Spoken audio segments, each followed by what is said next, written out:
इमरान साहब, सबसे पहले तो आपसे बात करेंगे पीटीआई की सियासी कमेटी का ज़िमनी इंतखाबात में हिस्सा लेने का जो फैसला है। पहले कहा जा रहा था कि बाइकआउट किया जाएगा, लेकिन जैसे तैसे करके नज़रसानी की गई है। क्या लगता है इस फैसले के बाद क्या मुमकिन नतीजा देखते हैं आप ज़िमनी इंतखाबात में पीटीआई का? ये पीटीआई ने जो फैसला किया, जो नज़रसानी की इस फैसले पर, क्या लगता है ये अपनी सियासी पोजीशन को सस्टेन करने के लिए ये फैसला किया गया? बिस्मिल्लाहिर्रहमानिर्रहीम। देखें ज़ैनब, सबसे पहली बात तो ये है कि मैं ज़ाती तौर पे being a follower of politics ये समझता हूँ कि ये बहुत अच्छा फैसला है। उसकी बुनियादी वजह यह है कि किसी भी सियासी जमात को कोई भी गैर जमहूरी फैसला नहीं करना चाहिए।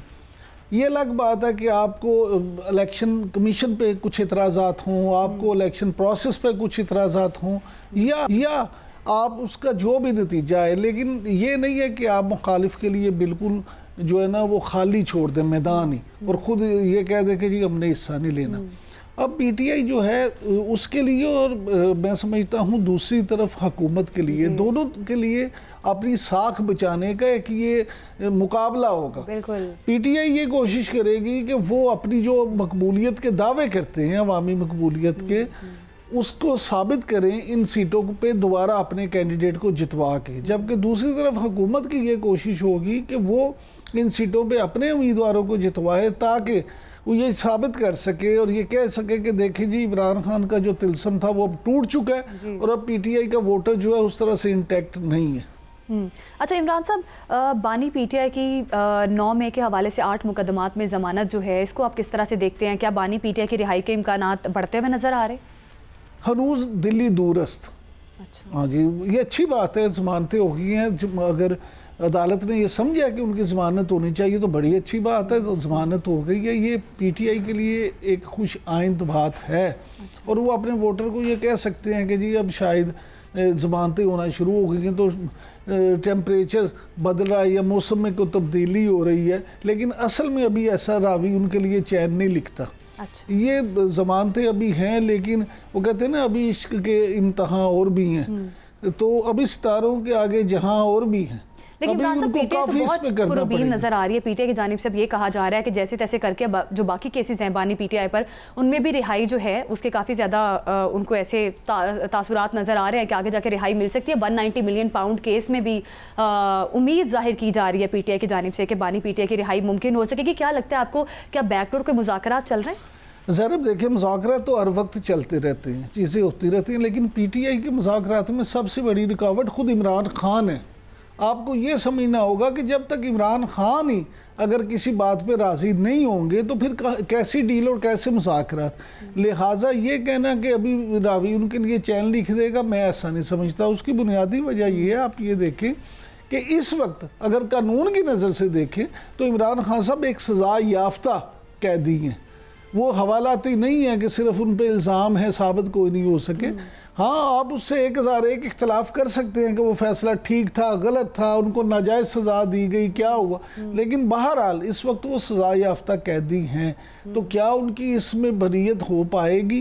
क्या ये मामला जो है कहाँ पे जाएगा, क्या होगा? और फिर बहुत सारे अभी मुकदमात हैं, लेकिन ये समझना कि ये जो ज़मानतें हो गई हैं 8 मुकदमात में, शायद इससे वो फ़ौरन रिहा हो जाएंगे, तो मुझे ऐसा महसूस नहीं होता। ठीक, प्रोग्राम में आगे बढ़ते हैं और बात करते हैं ज़िमनी इंतखाबात में पाकिस्तान तहरीक इंसाफ की जानिब से हिस्सा लेने का जो फैसला किया गया है, इस पर बात करेंगे। शौकत यूसुफजई हमारे साथ मौजूद है। शौकत यूसुफजई साहब, बहुत शुक्रिया आपके वक्त का। पाकिस्तान तहरीक इंसाफ की सियासी कमेटी ने सियासी फोरम्स को खाली ना छोड़ने का फैसला किया है। बताइएगा इस फैसले के हवाले से ज़िमनी इंतखाबात का क्या मुमकिन नतीजा आप देखते हैं?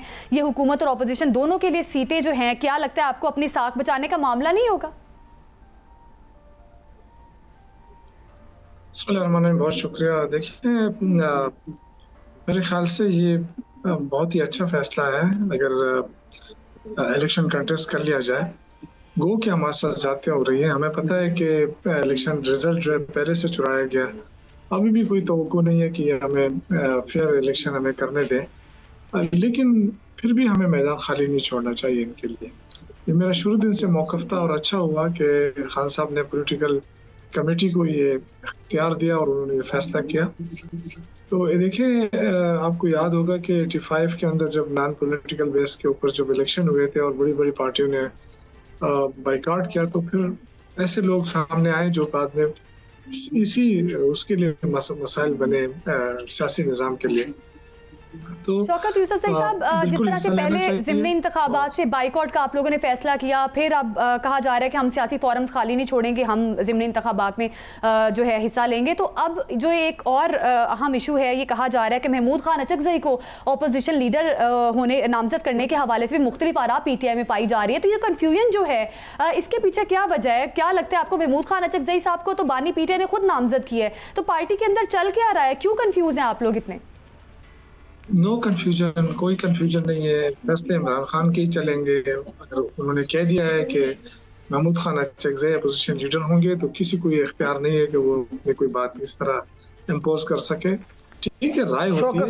शौकत साहब, थोड़ा सा इस पे मेरा सवाल भी ले लें आप, क्योंकि माशाल्लाह एक पॉलिटिकल विजडम रखने वाले सियासी कारकुन हैं। ये फरमाइएगा कि महमूद खान अचकज़ई साहब जो हैं, उस पर PTI का तो एतराज़ जो है कि PTI के लोग ये चाहते हैं कि उनका अपना बंदा कोई लीडर बने, लेकिन क्या आप ये समझते हैं कि इस्टेब्लिशमेंट के लिए वो काबिल कबूल होंगे बतौर अपोजिशन लीडर, और क्या इस्टेब्लिशमेंट के साथ अपोजिशन इत्तेहाद के मामला बेहतर अंदाज में होता है करवा पाएंगे? देखिए, एक एक्सपीरियंस सियासतदान है, सीनियर है, काफ़ी असम्बलियाँ देख चुके हैं, लेकिन ये कि ये एक्सपीरियंस है, और मेरे ख्याल से ये एक अच्छी बात है। यही तो जमहूरियत का हुस्न है कि अगर कोई बंदा डिलीवर कर सकता है और उसे अच्छा समझा जा रहा है, तो उसको ये इख्तियार देना चाहिए। गो कि उसकी पार्टी के इतने मेंबरान नहीं है कि बस खुद बन सके, लेकिन अगर PTI उनको नामजद कर रही है तो ये अच्छी बात होगी कि उनके लिए भी एक अपॉर्चुनिटी है। और दूसरा ये कि असम्बली के लिए भी, मुल्क के लिए भी एक वक़ार की बात है कि एक जेन्युइन लीडरशिप जो है वो आ जाए। अच्छी बात है अगर इमरान खान अपनी अदम मौजूदगी में उनको अपोजिशन लीडर बना रहे हैं, तो मैं समझता हूँ कि एक अच्छा फैसला है। अच्छा सर, ये फरमाइएगा कि इस पे भी थोड़ी रोशनी डालें। जो खान साहब की जमानतें हुई हैं 8 मुकदमात में, तो PTI के बहुत सारे लोग तो इस पे जश्न मनाते नज़र आते हैं कि शायद खान साहब अब रहा होने वाले हैं, लेकिन बतौर एक जर्नलिज्म के तालिब इल्म के मैं ज़ाती तौर पे ये समझता हूँ कि अभी हनूज दिल्ली दूरस्त, अभी बहुत सारे मामलात हैं। आपका वजदान क्या कहता है? नहीं, देखिए, हमें तो पता है कि इतनी जल्दी रिहाई तो मुमकिन नहीं है, क्योंकि 300 के करीब मुकदमात हैं, और जो जश्न मनाने का मकसद ये हरगिज़ नहीं था कि वो रिहा हो रहे हैं, लेकिन जो जुल्म ज्यादती होती रही है। आप देखें, ये जो कल का फैसला है, ये तो लोअर कोर्ट्स का फैसला होना चाहिए था ना, लेकिन लोअर कोर्ट्स ने नहीं किया। फिर आप देखें कि हाई कोर्ट ने नहीं किया, तो बिला आखिर वो फैसला जो लोअर कोर्ट ने करना था वो सुप्रीम कोर्ट ने कर दिया। तो ये एक बात थी, अदरवाइज तो ये। और एक चीज साहब, अभी PTI के लिए बहुत सारे और भी चैलेंजेस। एक मिनट, इस वक्त फैसले ये क्या कहते हैं, समाअत हो नहीं रही है। अगर समाअत जल्दी हो जाती ना और ओपन ट्रायल हो जाता, तो ये सारे केसेस डिस्पोज ऑफ हो जाते। बदकिस्मती है कि समाअत की डेट बार मुलतवी होती जा रही है, जिसकी वजह से आप देख रहे हैं डिले हो रहा है, सारा इंसाफ मिलना भी डिले हो रहा है। शामोद कुरैशी 2 साल तक जेल में रहे, अब उनको कहते हैं जी वो बेगुनाह है, तो 2 साल जेल में क्यों रखा गया? मतलब ये देखें, जमानत लेना हर मुलजिम का हक बनता है कि जब तक एक चीज साबित ना हो जाए, जब ट्रायल चल रहा होता है, तो उसको पूरा हक मिलता है कि वो अपने वकील से मिले, अपने खिलाफ जो मुकदमा बना है उसको लड़े। तो ये उसका हमने देखा है, बिल्कुल आपकी बात बिल्कुल दुरुस्त है, लेकिन अभी एक और पॉइंट भी है कि हमने देखा है कि जब भी सियासतदानों के लिए हमेशा सियासी डायलॉग से कोई ना कोई रास्ता निकलता है, मुज़ाकरात जो है उस पर भी कहा जा रहा है कि महमूद खान अचकज़ई जो है वो बड़ा अहम रोल प्ले करेंगे। क्या लगता है, मुज़ाकरात के जरिए कोई रास्ता निकल सकता है? और क्या आप लोग संजीदा हैं मुज़ाकरात को लेकर? कोई मुज़ाकरात के लिए कोई रास्ता बनता है तो आप लोग संजीदा है? मेरे ख्याल से अभी ये चीजें काफी दूर हैं कि जो अपोजिशन लीडर बनेंगे और आगे उनका क्या कोई हिकमत अमली बनाई है आप लोगों ने? ये हिकमत अमली नहीं, देखें, ये मुज़ाकरात की बात तब हो सकती है कि जब आपके मुल्क के माहौल आपके लिए साजगार हो, आप समझते हैं कि हाँ ये मुल्क के माहौल जो सियासी इस्तेकाम है और सियासी बातचीत हो सकती है, उसको वजन दिया जा सकता है। लेकिन यहाँ तो देखें, एक पार्टी को दीवार से लगाया जा रहा है। 27 महीने बाद अलीमा खान के बेटे को गिरफ्तार किया जाता है कि जी ये भी 9 महीने मुलविस है। अब ये कौन सा तुक बनता है, ये कौन सा कानून है? ये जो हालात इस वक्त मुल्क के चल रहे हैं, आप देखें लोगों को अभी भी उनके खिलाफ मुकदमे बन रहे हैं, हमारे वर्करों के खिलाफ फांसी आज़ादी नहीं मिल रही है, कोई पुरअमन एहतजाज करने की इजाजत नहीं मिल रही है। तो ये बहुत सारी चीजें हैं। तो जब तक माहौल नहीं बनेगा, और मैं समझता हूँ कि माहौल बनना चाहिए। शौकत यूसुफजई साहब, माहौल तो ज़रूर बनना चाहिए, लेकिन आपका शुमार उन लोगों में होता है जो भले ही अपनी हुकूमत पे भी तनकीद करना पड़े तो ज़रूर करते हैं जहाँ कोई मुस्बत तनकीद की बात होती है। तो अब आपको सेंटर में तो ये कहा जाता है कि जी खान साहब को 5 साल पूरे नहीं करने दिए गए, इसलिए कोई तब्दीली नहीं आ सकी। लेकिन खैबर पख्तूनख्वा में तो आपको तकरीबन 13 साल हो गए हैं, लेकिन इसके बावजूद वहाँ जो तबाही है, जो इंफ्रास्ट्रक्चर है, जो सिस्टम्स हैं, वो क्यों आपकी जमात उस तरह से डिलीवर नहीं कर पाई कि किसी भी नागहानी सूरत हाल पे इतना नुकसान होता है और कुछ नहीं किया जाता? देखिए, ये एक प्रोपेगेंडा तो है ना खैबर पख्तूनख्वा हुकूमत के खिलाफ। इंफ्रास्ट्रक्चर दीगर सूबों के मुकाबले में बहुत ज़्यादा अच्छा है। आप हमारे पहाड़ों में जाएं, वहाँ भी आपको ब्लैक टॉप सड़कें मिलेंगी। इस वक्त जो मेरे हल्के में भी ब्लैक टॉपिंग शुरू है बहुत सारे पहाड़ी इलाकों में। तो ये बात कहना बिल्कुल गलत है।